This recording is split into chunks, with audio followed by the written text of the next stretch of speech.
barge. Let's get a word on this and a few other stories as well. Andy Preston is a political commentator but former Mayor of Middlesbrough. Andy, good afternoon to you. Hi, Ian. Hello. Nice to have you with us. And I'd kind of put you in that category as well, if that's okay, in the sense of, you know, you didn't, as far as I know, go to Eton.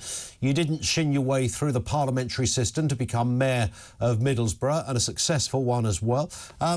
You had a different background. You had a life before politics. You've got a life after politics. And I sense there is a thirst for that kind of thing. Yeah, I think so. People, you know, most people love a plain speaker. And, you know, what Lee said, I wouldn't have put it like that. But he's right, isn't he? You know, what's important is that people who come here seeking asylum, some of whom are genuine and some of whom aren't, and we all know that there are some who are and some who aren't, they should be housed appropriately. And I know lads in Middlesbrough who've lived on that barge, that floatel, that floating hotel. Yeah. It's perfectly appropriate. It's perfectly right. And if people don't like it, they should clear off, because we're offering refuge to anybody fleeing persecution, terror, abuse. We're offering a safe haven, and we're going to house them in somewhere that's decent and clean and safe. And what more could somebody ask for? And the whole controversy about this is mind-blowing. It's bizarre, and people need to get a life. I think we're a generous, open country. Sorry. I would absolutely agree with where you were going there, Andy. And Downing Street has defended Lee Anderson's comments. I mean, Alex Chalk, the Justice Secretary, had said, you know, he would have put it differently as well, but it's very much how Lee would speak. And I think the point that he was making is that this is taxpayers' money that is paying for this. Some of the poorest in the country who still pay their taxes, who contribute to the central coffers so that we're able to do things like the barge and the hotel accommodation. And if somebody wants to start squealing and complaining about that, then frankly, there's the door. And that's really the only point he was making. 100%. And you know what's really interesting is that people I know, you know, even people I know well who I'm friendly with on the left, they say we need more working class MPs. There are too many old Etonians and too many spads. I mean, proper working class MPs. Well, that's what Lee is, right? I believe he was a coal miner. He's a coal miner. Yes, he literally was a miner. I mean, some people often use that as a kind of almost a stereotypical example. He literally did that for a living. Yeah, so there's a bit of a message, isn't there, to some of the people on the left who are whinging about this. Be careful what you wish for. Absolutely. There is your plain-speaking, working-class guy who tells it like it is. I don't see many sensible people disagreeing with him. I think you're absolutely spot on. Another story here. The number of civil servants has risen by 100,000 since 2016. It's an extra 17 billion quid for their salaries. Again, we pay this, of course, Andy.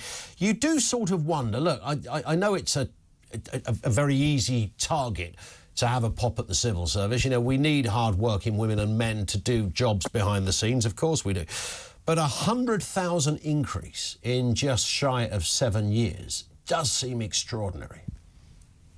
It's massive, isn't it? I honestly don't know. I mean, I guess a lot of that is Brexit. A lot of the admin used to be effectively given over to the EU to manage, and as we pull out of that and withdraw, then we have to take on that burden at some cost, and there are savings elsewhere, of course. So some of it's that, but I think we all have a sense that the government isn't in control of this and hasn't got the civil service under control. Yeah. I think having been in a similar position on a much smaller scale where you're the elected mayor of a council. The problem is when you try and get these departments under control, by the way, they're full of great people and some slackers, but full of great people too. They close ranks. And if you push, you get accused of bullying. You can't win. It feels to me like the government do not have this under control. But when they've tried, they get accused of bullying. Your reputation is dragged through the mud. And you can't win. You can't win these days. Everyone calls you a bully. Absolutely. And I sense one of the other problems, of course, once you've got a job in the civil service, you tend to have a job for life, Andy. You know, you've got to almost commit second-degree murder to even get a warning over there at Civil Service HQ. So it's these are impressive positions to have. You've got a nice salary. You've got a lot of protection. It doesn't really matter whether you hit your targets. You're probably still not going to get fired. If you're that bad, they'll just move you to another part of the system somewhere, and you come out with a nice pension at the end of it. And I think it's all of that, really, that feeds into this disquiet over the civil service. Yeah. There are some really talented, brilliant, dynamic people, but the certainty of these jobs, the fact it's hard to get fired, the fact you can sit there for 40 years and accrue your pension, it does also attract a lot of people who want a really easy life. And that's the issue that we have in councils and the civil service. A lot of people are just doing their own thing, they're bumbling along day to day, and they couldn't really give a monkey's. It's easy to slag them off, and I have to say again, there are loads of hard-working people. I have to finish on that point, actually. It's a fair point as well.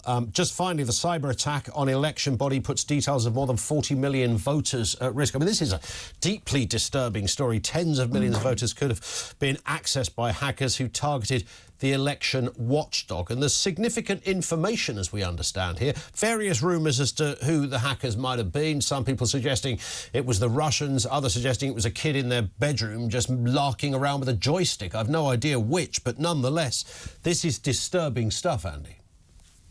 It's really disturbing. And my understanding is what the information that's being retrieved is not that dangerous in anyone's hands. They can't go and vote with it. They can't manipulate it. That's my understanding. But what this shows us, this is the new warfare. Yeah. This is, there was talk last week, wasn't there, of the electric vehicles that are going to be coming from China very soon and how they could be used to bring the country to a halt. The software could be controlled remotely and cause chaos on the roads and damage our economy. That felt a bit far-fetched, but categorically, the new warfare is about controlling hospitals, bringing hospitals down, closing banks, and the mayhem. If you cannot move money and pay someone or buy your groceries, society unravels very quickly. And I don't feel that as a country we are prepared for this. And what's happened with this hacking, which I assume is from Russia, but I don't know, it shows that we aren't in a good place and we're probably losing this war already. Yeah, absolutely spot on. Andy, thank you as ever. Here's Andy Preston, now political commentator, former mayor of Middlesbrough, with us here on Talk TV.